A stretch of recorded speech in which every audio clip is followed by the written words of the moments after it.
has caused today what is being called as the open crisis, the open Anglophone crisis. And after Douala, so many pundits are afraid that if something is not done, urgently, we might likely be facing a similar situation where ministers of the temple are being ridiculed, and if a judicial police, for example, violates your rights, you might not call for the assistance of a lawyer. I want to find out, starting with you, Barrister Mele, even though you have not cast your breath, to ask you whether there is still hope to have lawyers as a defense counsel. The truth is that there is hope. Okay. Because as a lawyer and as a Christian, I cannot lose hope. Okay. I cannot lose hope in this country. Even with the prevailing situation, I cannot lose hope that someday my profession, which I cherish so much, will be the likes of USA, Canada, UK, Nigeria, Ghana, Sierra Leone, where the rule of law and the integrity of members of the judiciary is respected. It's even enshrined in their constitutions. That is the hope that we have. You see, to me, the legal profession in Cameroon is under attack. Okay. The legal profession in Cameroon is under attack from state agents. It's under attack from members of the judiciary. When I say members of the judiciary, I mean members of the public bar, those we call the magistrates. Okay. They are under attack. Our profession is under attack, even from the government, whom, of course, they feel threatened by our very existence. But how do we explain that, given that all of you are product of the same school? Most of you are graduate with the law degree. It's belief that you are auxiliary of the justice. But how come that a fraction have to attack others? You see, let me first of all give a little synopsis of the attacks over the past 3-4 years. Okay. In 2016, lawyers in Bamenda were attacked. I think briefly thereafter, we were beaten, battered, and humiliated in the streets in Boya and even in our law offices. And now, just some few days ago, lawyers were battered, humiliated, beaten, tear-gassed, and shot in open court in Douala. It tells you that it is a deliberate attempt by the government to discredit, to humiliate, and to put lawyers to the common man on the streets to know that this man cannot defend you. The profession of advocacy in the whole wide world is one of the most cherished professions, with due respect to other professions. It seems of course. it used to be, because seeing what is happening, one cannot. Cameroon cannot define what the legal or what the job of a lawyer is. Okay. It is an international job. Okay. Cameroon alone cannot tell us who a lawyer is. But then, since we are lawyers practicing in Cameroon, we can have a glimpse of how the practice looks like in Cameroon. To tell you the truth, as a young lawyer, when I got into this profession, I refused first to even pay more attention on Cameroonian lawyer, the Kumba lawyers that I used to see, the Boya lawyers. I used to dream of the profession and see an international lawyer, how lawyers in the international scene, interact and how they do their things and how they do their cases. Not how Cameroon defines who a lawyer is. But then, this is what I've come to understand in Cameroon. I've come to understand that the government of this country is threatened by the very existence of lawyers. The government of this country sees lawyers as a threat to their existence, and they want to do everything possible to humiliate the lawyer on the streets and even in the court. In 2 instances, lawyers have been humiliated in the streets. And then, as if that was not enough, they have brought it right into his temple. They say a prince is murdered in his robes in his own palace. That is what happened in Douala. I am not a fan of illegality. I believe that the law, everybody, whether you're a lawyer, you are a magistrate, you are a governor, you are a president, you should be equal to the law like every other citizen. But I also believe that a core needs protection. A core does not need to be discredited when an action takes place. When a member of a core does something, you have to protect that core and sanction, if any sanction should exist, that member who might have done anything. For example, in the Criminal Procedure Code of this country, in section 629 going through section 634, there is a procedure they call privilege proceedings when a judicial and legal officer is likely to have committed a crime, when a governor and SDO is likely to have committed a crime.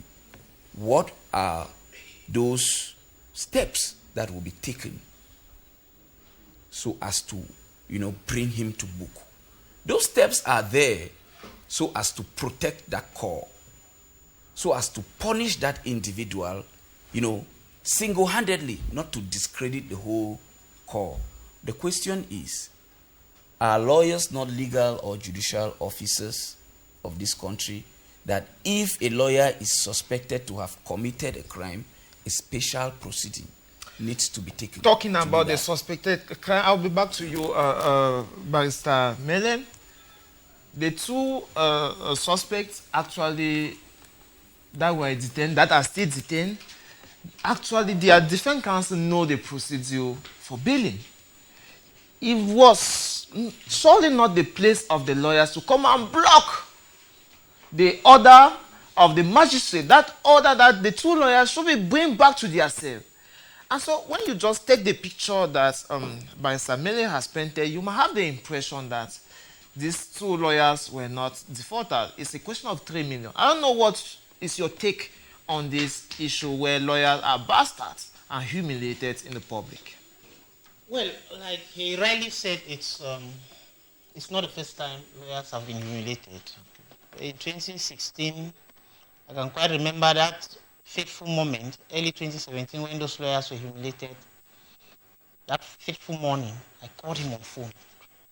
If you can remember, I called him on phone and told him that things are bad. I was present in front of Munya police station when that incident took place. And then this one which just happened at the court of first instance in Bunajo Douala, I think it's terrible. However, as he rightly said, whether you are a lawyer or not does not mean you should have excesses. Okay. He said a while ago that nobody is above the law. Including the lawyers? Including the lawyers. Nobody engulfs everybody. So even the lawyers are not above the law. I think there is a procedure. If a magistrate violates the law, I don't think it was very, very wise for the lawyers to have reacted in situ on the spot. They know the procedure to follow. But knowing that habeas corpus, because that was an option that was open to them, has not been respected in this country. Did you think that is why they just choose to take the law into their hands? Yes, that habeas corpus... Let me bring a point. Lawyers did not take the law into their hands. Lawyers were in court, in their robes. They did not vandalize. They did not bring any acts of violence. But they resisted the ruling. No, hold on a little. The question, we have a principle in law that would always tell you of proportionality of an incident. It means that if I give you a slap, you can do the best to give me a slap. If I give you a slap and then you remove a block, a stone, and you hit on my head, that is not proportional. Lawyers were unarmed. Yes. Lawyers were in their temple, the temple of justice, which is the court. It beholds that any incident within this temple of justice, just like within any, The Frenchman call it palais de justice. That is to give you another meaning to it. It's a palace. Literal translation would tell you that it's a palace of justice. That is a palace. It means that issues in the palace should be handled with utmost caution. If issues in the palace, the policemen are brought with tear gas to come and beat up, to come and shoot at, and to come and humiliate lawyers in public, that is not proportionate to what happened. And definitely, we'll take two comments from the viewers that are watching from the house, and definitely we'll talk elaborate on this. I can promise you. This one says, "Wow, I love the show. I wish to ask our panelists in the house whether is there any example of jail rollings in Cameroon? Is there any hope for us, just like in Ghana?" This is coming from John Paul N. from My One Limbe. I think the viewer, this question came in some time ago, and that's why it was important for us to throw some light before we move forward. Anybody to answer? Yes, I think that, like I said earlier, let's not lose hope on Cameroon. Okay. But the present leadership of this country cannot be termed to be akin to the leadership styles of J. Rawlings. Okay. We don't, as of now, have a J. Rawlings in this country. But we are hoping that a leadership would emerge that would take us out of bondage, out of this financial humiliation that we find ourselves in, out of the public exuberance. At a time when people are predicting Frank Biya? This is not a monarchy, to be honest with you.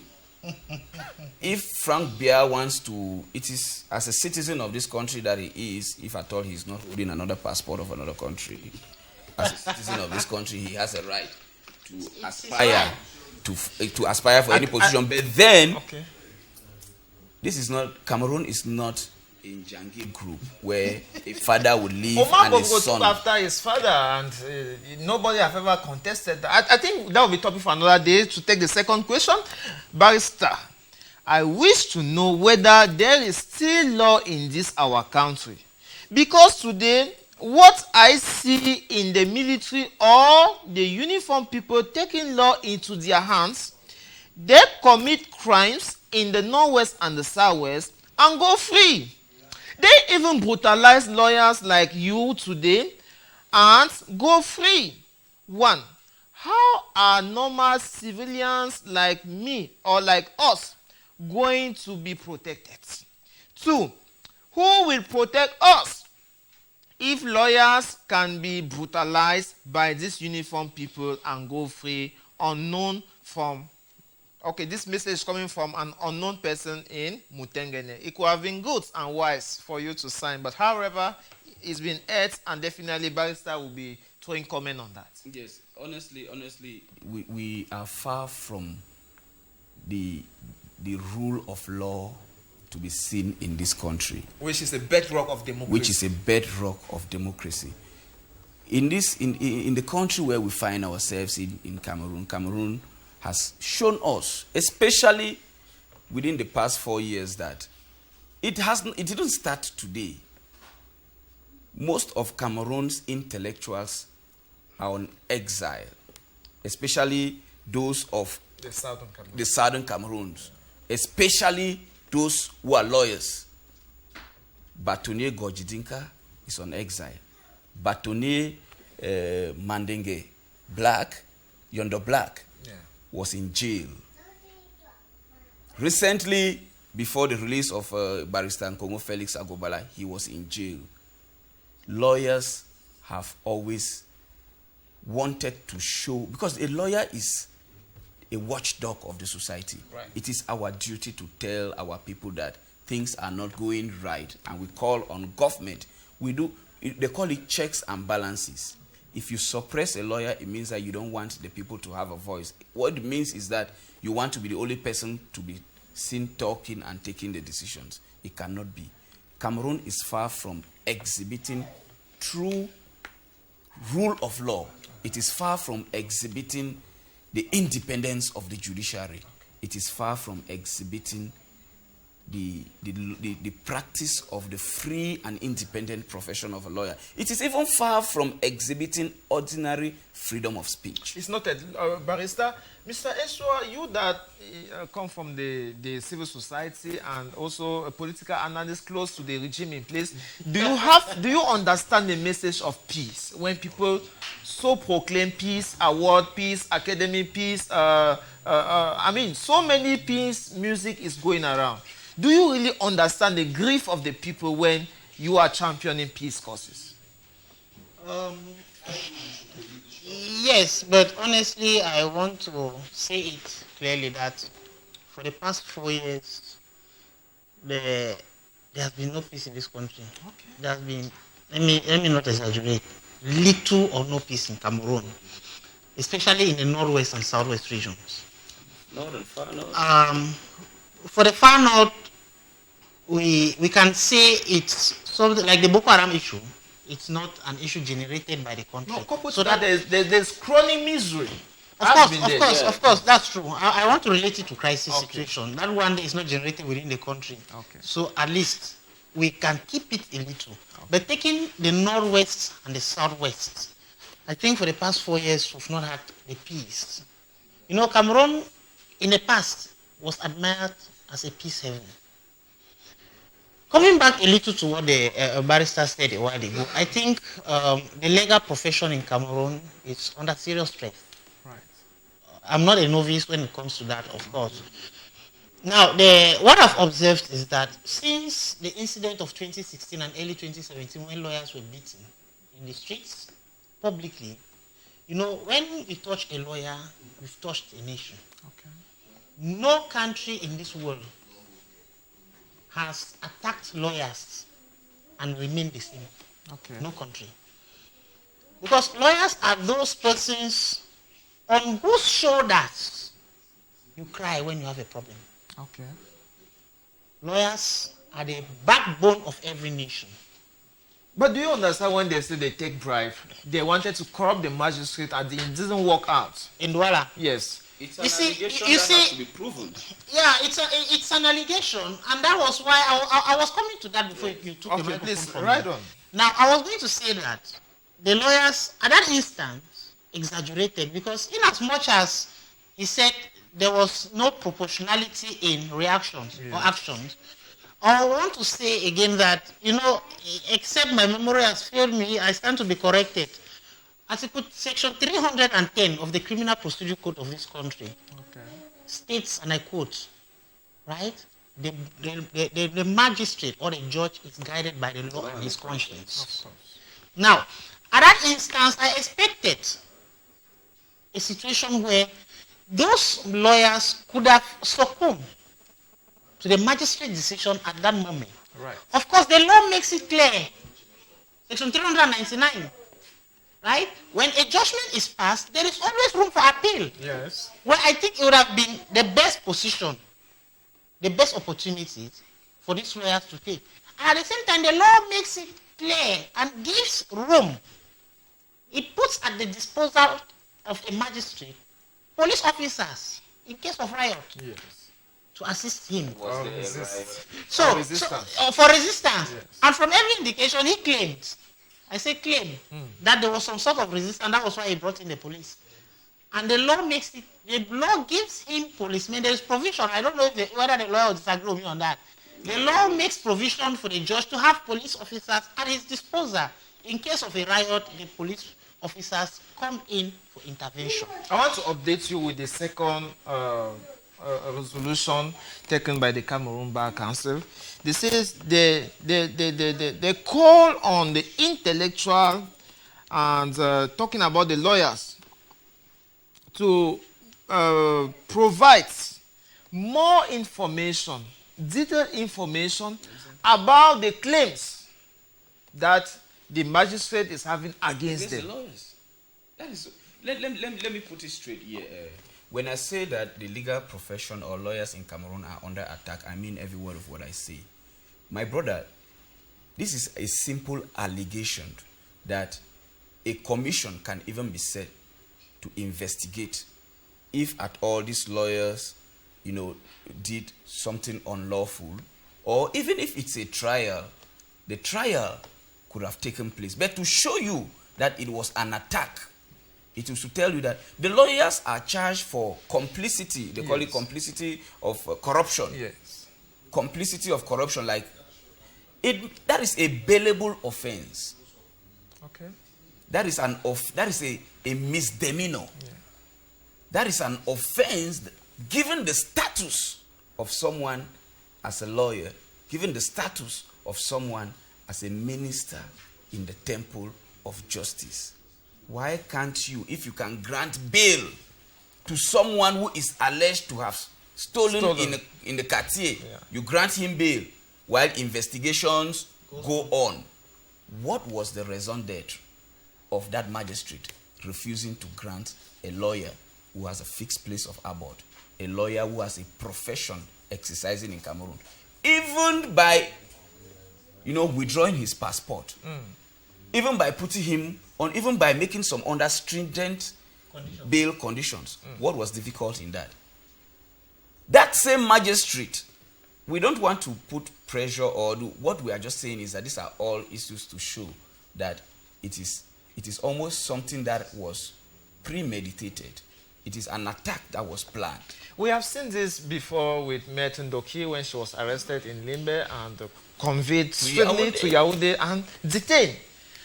No investigation, presumption of, no presumption of innocence was given to her, and we sat quiet. Which was her right, anyway. Now that is happening to lawyers in Douala, and they happen to be young lawyers, and I want to bring back this question again to you, Barrister. I don't have any intention to silence you on the platform, but to say the training of the lawyers are put to book. Like, pundits have started asking themselves, could it be that there should be an age limit to allow a barrister at law?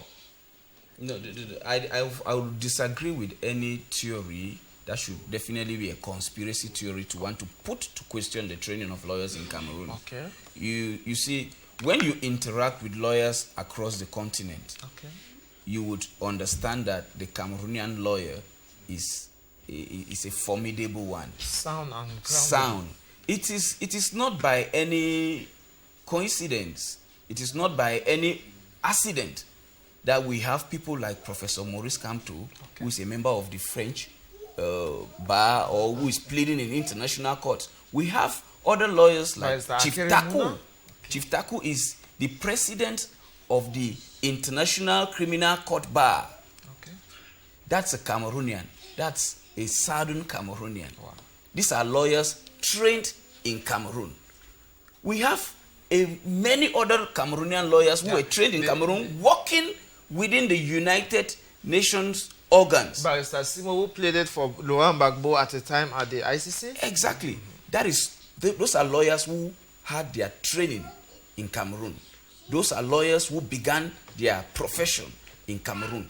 They have met with international standards and they are up to date. How then can you say that you want to question the training of a lawyer? Is it enough to handpick some few cases and generalize as you are trying to do?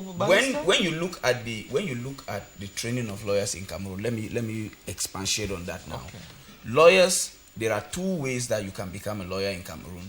It is either you go by direct enrollment, that is by having training in a foreign law school, or you write and pass the bar exams 1 and 2. Which was your case? Which was my case. That is to say, I go through a concours, an aptitude test, for me to undergo training for 2 years or more. Training for 2 years as opposed to training in a law school for months. Which one can you see is more content proven? I underwent training for 2 years. After having passed an exam, you pass an exam to undergo training. That is an aptitude test in law. Then you are trained for 2 years. You are trained in seminars. You are trained in regular court attendance and pleading cases in court for that period of time, where you must have gathered the very fine tenets of the profession on your feet. Not in the school, in the classroom, not theoretically, both theory and practice being blended together. That is the Cameroonian lawyer we are talking about. And that kind of training cannot permit any right-thinking man to want to question the integrity of this training. Mr. Eswa, it is established that barrister on the platform actually had his ground. But you will understand, not all the young lawyers will have, in the bar, at the bar, the Cameroon bar, actually went through the same prolific experience as just narrated by the barrister on the platform, Barrister Mele Didier Mele. So do you also understand this other sound, this other echo that is coming from the other pundits who think that these lawyers bribe their way through, and that is why the basic tenets of the profession they cannot respect? Can you flow with that? Yes. Okay. It does not just happen only in the law profession. Okay. It happens in every profession. Now, even in the teaching corps, it happens. Okay. There are 5 things I term vocation, not profession. A lawyer, a teacher, a journalist, a priest, and I forgot the other one. I said the lawyer, we are ongoing. the priest, the journalist. Now, if you look at these 5 things, they are supposed to be vocations, not professions. Vocation simply means that they are supposed to be a natural calling. Pastors will also claim to be part of it. That's why I said a priest, the name of the clergy. I said the clergy should be part of that. But because of the fact that some people just want to put food on their table, they venture into these prestigious activities. Somebody who just sits, and it boils down again to something. It boils down to what some of our parents do. What do I mean by what some of our parents do? They force us to do things which we shall not eventually excel in them. Okay.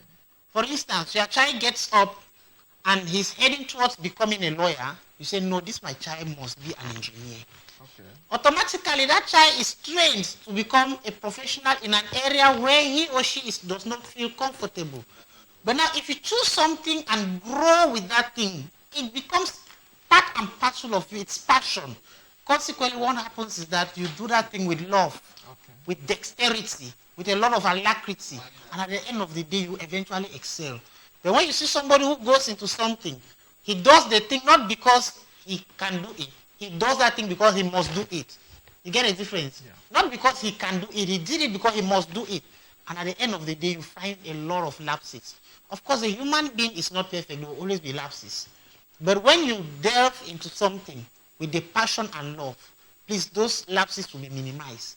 But when you just hear that, oh, lawyers have money, lawyers are protected, somebody just gets up from advanced level and says, I want to become a lawyer. Whereas you cannot excel, you will not flow. And that's why you find instances like a video I saw where a client beat up a lawyer because that lawyer, according to him, he could even defend himself more than that lawyer as compared to what the lawyer did in court. So all those things are supposed to be free. Choose the profession freely and go into it. I will minimize these excesses which you just asked me of. At the time, we were expecting the Ministry of Justice and Keeper of Seal to come out powerfully and address, both the lawyers and maybe also the magistrates. This issue, I think the lawyers first and foremost, I'll nail the minister a little here. Because I think, my own thought is that the lawyers do not even have confidence in him again. The Minister of Justice. Okay. Because Laurent Eso, le cœur du pays. Now, because he made a statement when this crisis started, when the lawyers went on strike, that hunger will take them back to the courts. Okay. I don't know if I'm wrong. That's he made that statement that when they'll get hungry, they'll go back to court. So that automatically fanned and fueled this crisis to where we are today. So when you say you expected the Minister of Justice to say something, I don't think even if the Minister of Justice speaks today, the lawyers will respect him that much. Because of that sentence he made, I think it was very, very, very derogatory. commenting on what the Minister of Justice either had to do or did not do also, you see,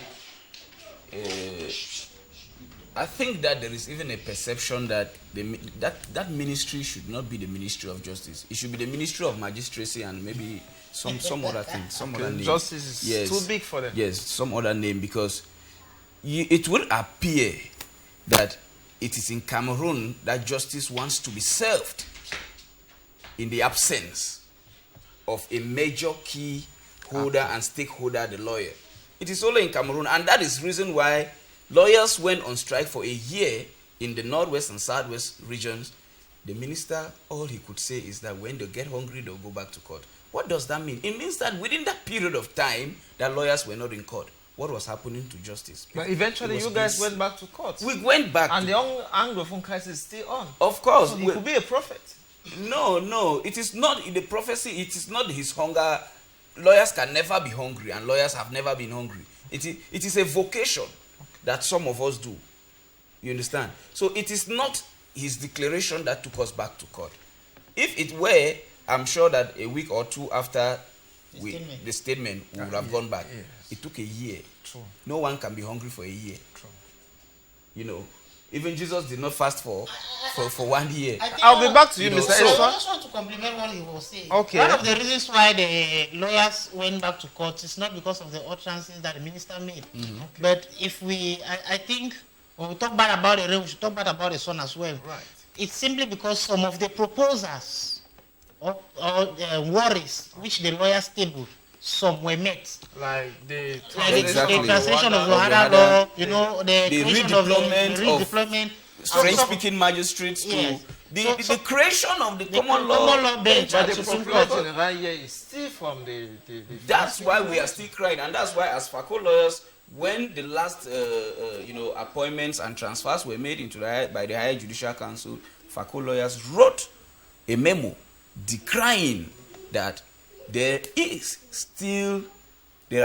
still a number of French-speaking magistrates who are working within this jurisdiction, contrary to the proposals that we made.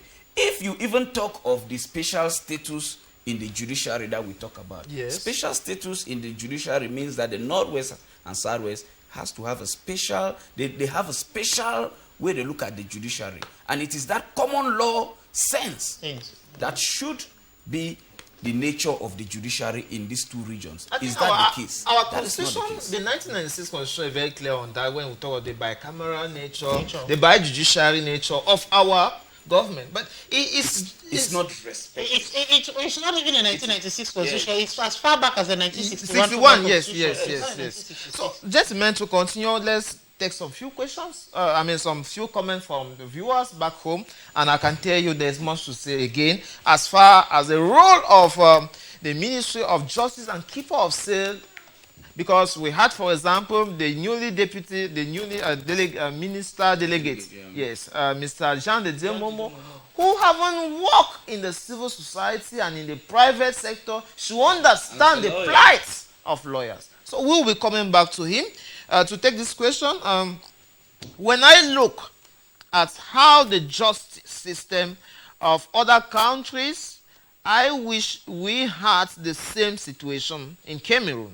Oh, how I wept when I read the 1996 Constitution and saw how it has been violated, especially Article 5.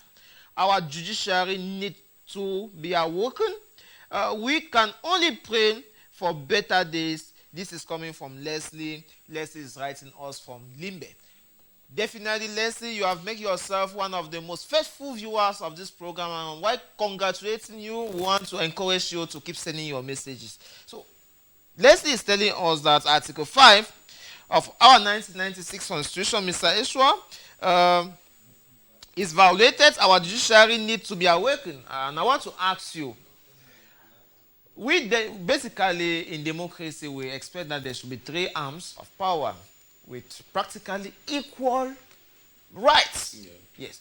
But in Cameroon, more and more, and that can be justified because it's the executive that nominate officials of the judiciary arm, we are seeing more and more the judiciary playing the gallery for the executive. What do you make of the cry of Leslie from Limbe?